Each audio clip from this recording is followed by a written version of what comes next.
शिव ठाकरे ने टीना और सुंबुल को लेकर शालीन को क्या सलाह दी? आखिरकार लाइव फीड में शिव किस बात की सलाह जो है देते हुए नजर आए शालीन को, और क्या कहा मैं हिना कुमावत टीवी विंडो पर बताऊंगी। तो शिव शालीन आपस में बैठे हैं, हालांकि प्रियंका शिव और ये लोग भी सब अब एक ग्रुप की तरह ही बैठे हुए हैं। ऐसा नहीं लग रहा कि इन लोगों के बीच में किसी तरह की कभी कोई अनबन भी हुई थी।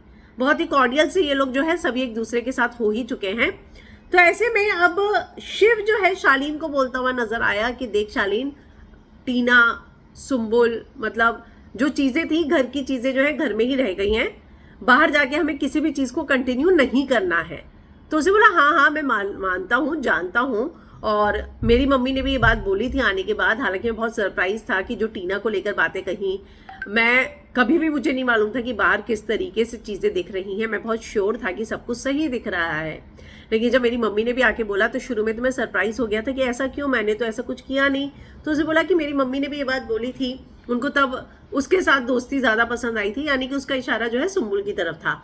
तो शिव ने बोला लेकिन एक चीज ध्यान रखना, घर के अंदर जो चीजें हुई वो हो गई, जो बाहर चीजें हैं वो अलग होंगी, और उनको घर की चीजों के साथ अब मिक्स मत करना।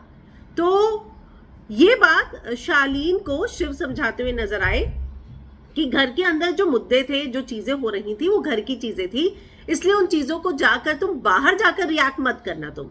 तो आपको क्या लगता है कि शालीन को शिव स्पेशली ये सलाह क्यों दे रहे थे? हालांकि वो टीना और सुंबुल दोनों की तरफ बोल रहे थे, टीना का तो नाम उसने बोला ही, और बाद में जो उसने बोला कि उसके साथ भी चीजें हुई, उसको भी बहुत कुछ बोला गया, बाद में तुम लोगों ने चीजें कर ही दी थी ना सॉर्टेड, तो उसका इशारा सुंबुल की ओर था। तो ये बात जो है वो समझाते हुए नजर आई कि बाहर जाने के बाद इन चीजों को घर से लेके तू मत जाना, इसको लेकर परेशान भी मत रहना, और जो चीजें हुई वो छोड़ देना, और ऐसा नहीं कि तू चीजों को बाहर जाके भी बहुत परेशान हो।